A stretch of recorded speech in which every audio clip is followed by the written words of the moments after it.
ক্ষমতার লোভে না, দুঃশাসনের অবসানে জনগণের আকাঙ্ক্ষার প্রতিফলন ঘটাতেই দায়িত্বে আসে ছাত্র জনতা সরকার।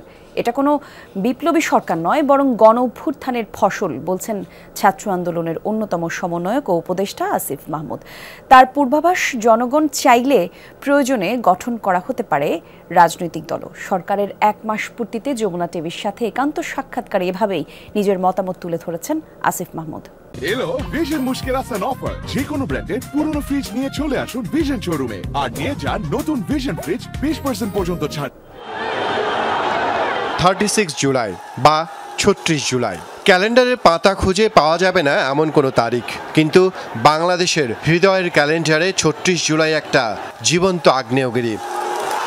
ফুসে ওঠা সে আগ্নেয়গিরির লাভায় যেমন উড়ে গেছে কর্তৃত্ববাদ, তেমনি স্বপ্ন দেখাচ্ছে নতুন একদিনের।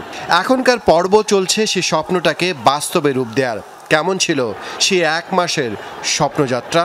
বলছিলেন রাজপথের নায়ক থেকে সরকারের উপদেষ্টার দায়িত্ব পাওয়া আসিফ মাহমুদ।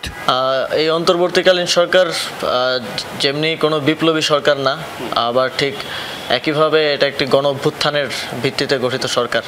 স্বাধীনতার পরে এটাই আমাদের কাছে সবচেয়ে বড় সুযোগ তৈরি হয়েছে দেশকে ঢেলে সাজানোর জন্য, দেশটাকে আর একটা নতুন বাংলাদেশ হিসেবে গড়ে তোলার। এবং সেই দায়িত্ব নেওয়ার পর গত 1 মাস আমি মনে করি এই সরকার তার যতটুকু সম্ভব দায়িত্ব পালন করার চেষ্টা করেছে। যদিও সময়টা মোটেও মধুর ছিল না। কথা বলবার স্বাধীনতা ফিরে আসায় বিভিন্ন শ্রেণী পেশার মানুষ বলতে শুরু করেছেন দীর্ঘদিনের জমে থাকা ক্ষোভ আর না পাওয়ার বেদনার গল্প। সে গণমানুষের চাওয়াটাকে কাঠামোগত রূপ দিতে কি ভাবছেন আসিফ? ভবিষ্যতে কি কোনো রাজনৈতিক দল গড়ার পরিকল্পনা আছে?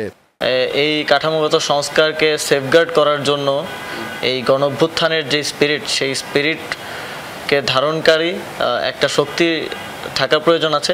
একটা নতুন ব্যবস্থা কিভাবে তৈরি করা যায় আর সেটা নিয়ে আলোচনা হতে পারে। এ বিষয়ে এখনও সেভাবে কোনো সিদ্ধান্তে আমরা পৌঁছাইনি। আমরা জনগণের সাথে আলোচনা, এবং আপনারা জানেন ইতিমধ্যেই বৈষম্য বিরোধী ছাত্র আন্দোলনের নেতৃবৃন্দ সারা দেশের মানুষের জনমত সংগ্রহ এবং কেমন দেশের জনগণ চায় তা নিয়ে আলোচনা করতে বিভিন্ন জায়গায় সফরে যাওয়া শুরু করেছেন।